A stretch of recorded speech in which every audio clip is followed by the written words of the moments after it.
Space Raid is very hard, but it's also very compelling, and once you get into it, you're likely to keep wanting to play. Now, for any of you who have played House of the Dying Sun, you may well know what to expect here. There are some similarities. You control a whole fleet of ships, but at any moment you can jump in and control a lone fighter or a lone large ship. It makes for highly varied gameplay and means you really have to think about achieving your goals. So when you start out, you'll find yourself presented with a sector map. There's a number of different areas here that you can jump into. Each of them come with their own difficulty, as well as their own objectives and contract systems. Now, initially, you'll only be able to purchase a single lone ship, and this, to be perfectly honest, can make things quite difficult. I had to start this game quite a few times before I really got the hang of it. So once you've got your ship, you may have tried to do what I initially did, and this can be a bit of a mistake.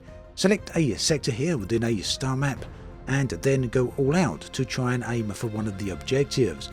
But these objectives, it must be said, can be pretty tough. In fact, I'd say they're as tough as nails. Although that said, this really does depend on how you come at them. If you've got enough skill when it comes to these sort of games, you may do quite well. Alternatively, if you go out there with an entire fleet of ships, then you'll likely be able to do some of these without too much of an issue.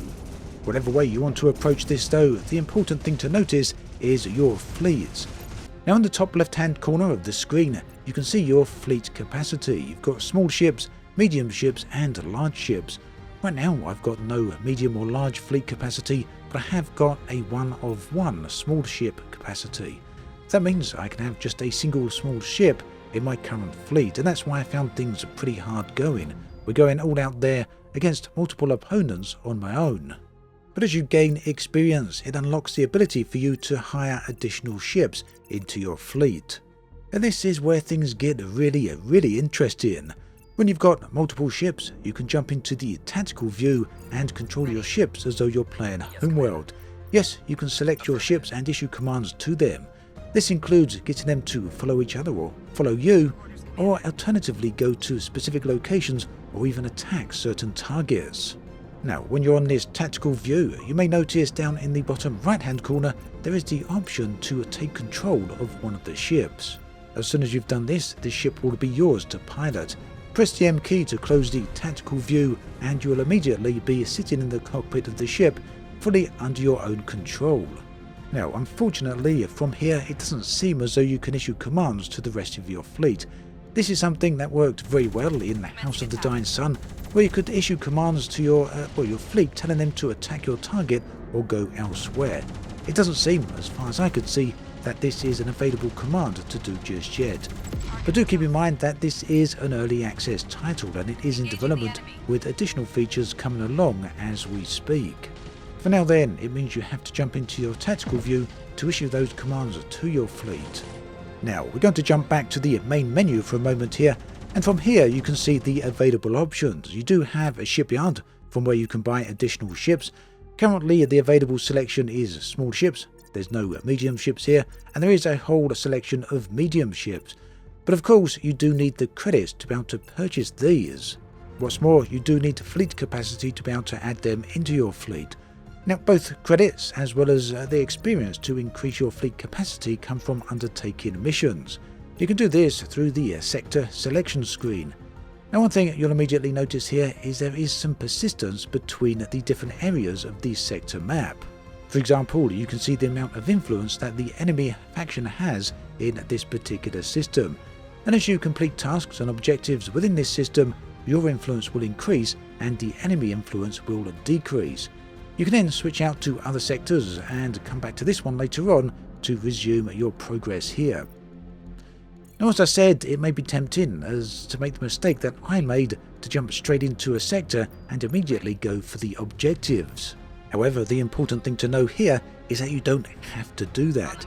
Instead, you go to the tactical overview menu, and down in the bottom left hand corner you can see there is a contract system.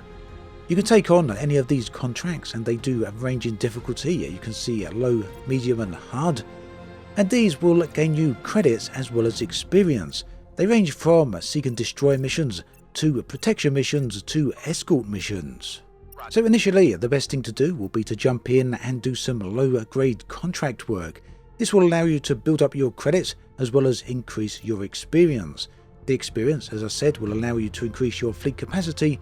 The credits will allow you to purchase further ships. And right here, you can see that I've got 2 ships. My medium fighter that I'm using right here, the Razor, as well as a smaller light fighter that is accompanying me.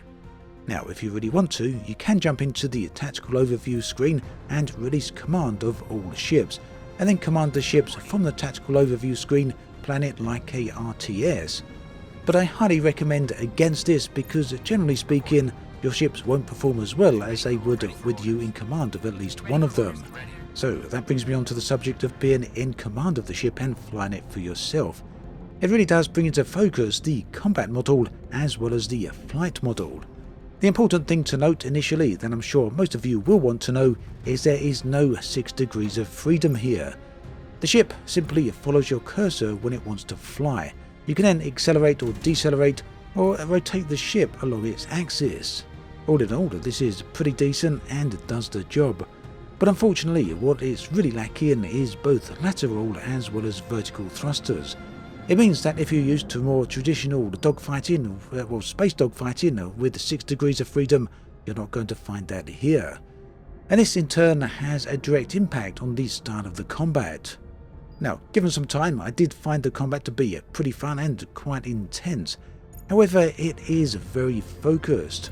And by that, I mean you have to be very precise with the aiming of your weapons. You do have multiple weapons on board your ship, both primary as well as secondary weapons, and in addition to that, you do have some missiles as well. All of this depending on the ship that you pick up. For example, on the Razor, the medium fighter I've got right here, the only thing you have is the primary weapons, and these only have a relatively short burst of fire before the weapon needs to be reloaded or overheats. I'm not quite sure which is going on there. Either way, you don't get any prolonged burst of fire on this particular ship.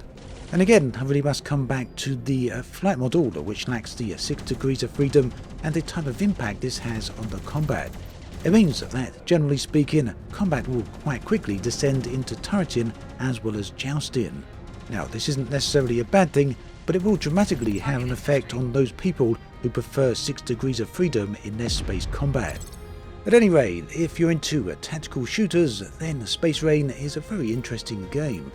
It gives you a nice hybridized version of both RTS as well as more traditional space shooters. Keep in mind it is an early access title, so very likely to evolve and change over time. Do check out those links in the video description. As always, thanks for watching, and I'll catch you guys and girls next time.